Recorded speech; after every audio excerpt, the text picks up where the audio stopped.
সঙ্গে জড়িত ছিল সর্বশেষ জুলাই আন্দোলনে যারা শহীদ হয়েছে তাদেরকে স্মরণীয় করে রাখার জন্য, বরণীয় করে রাখার জন্য আমরা 1 জুলাই থেকে 5 আগস্ট পর্যন্ত আমাদের কর্মসূচি গ্রহণ করেছি এবং সর্বশেষ 6 আগস্ট সেদিনও আমাদের একটা নির্ধারিত কর্মসূচি থাকবে। আমি আমাদের বাস্তবায়ন কমিটির পক্ষ থেকে শহীদদের প্রতি গভীর শ্রদ্ধা নিবেদন করছি। ইনশাল্লাহ আমরা আমাদের প্রত্যাশার জায়গা থেকে আমাদের দাবি রয়েছে, সম্পূর্ণ দেশবাসীর দাবি, খুব শীঘ্রই শেখ হাসিনার বিচার দৃশ্যমান হবে,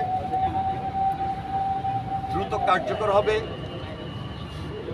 যে সংস্কার কাজ চলছে সেটি আরো বেশি দৃশ্যমান এবং দ্রুত হবে।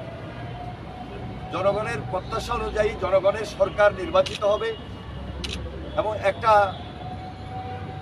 উপযুক্ত সময় রমজানের আগে ফেব্রুয়ারি মাসে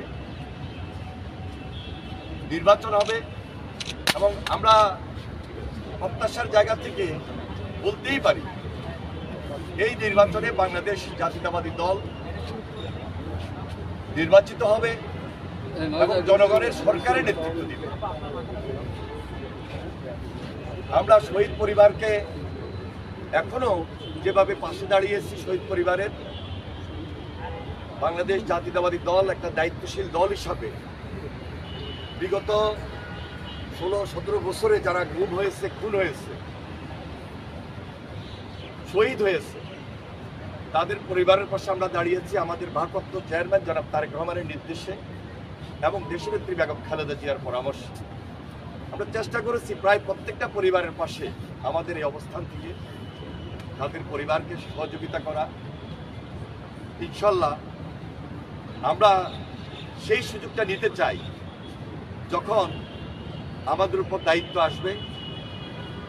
আমরা অবশ্যই এই পরিবারের পাশে আছি, পাশে থাকব এবং একটা সরকার সর্বোচ্চ যে কাজটুকু করা দরকার শহীদ পরিবারের জন্য, সেটা একটা কমিশন হোক, একটা সংস্থার মাধ্যমে হোক বা অধিদপ্তরের মাধ্যমে হোক, নিয়ম অনুযায়ী, নীতি অনুযায়ী আমরা আমাদের অবস্থান থেকে সেই পরিবারগুলোর পাশে আমরা দাঁড়াবো এবং সেই প্রত্যাশা নিয়েই আমরা কাজ করছি, সবাইকে নিয়ে আমরা কাজ করছি। ধন্যবাদ সবাই। একটা ছোট প্রশ্ন, সেটা হচ্ছে সবার আগে বাংলাদেশ আমরা বিএনপি পরিবারের আপনি একজন দায়িত্বে আছেন, সেক্ষেত্রে আমরা বিএনপি পরিবার থেকে সামনে কোনো ইতিমধ্যে আপনারা লক্ষ্য করেছেন বাংলাদেশ জাতীয়তাবাদী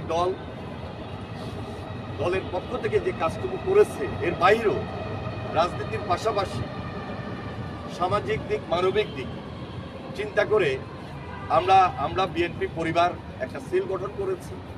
যে সেল থেকে আমরা কন্টিনিউয়াসলি এই পরিবারগুলোর পাশে আমরা দাঁড়িয়েছি এবং অদূর ভবিষ্যতেও আমাদের এই কাজ অব্যাহত থাকবে।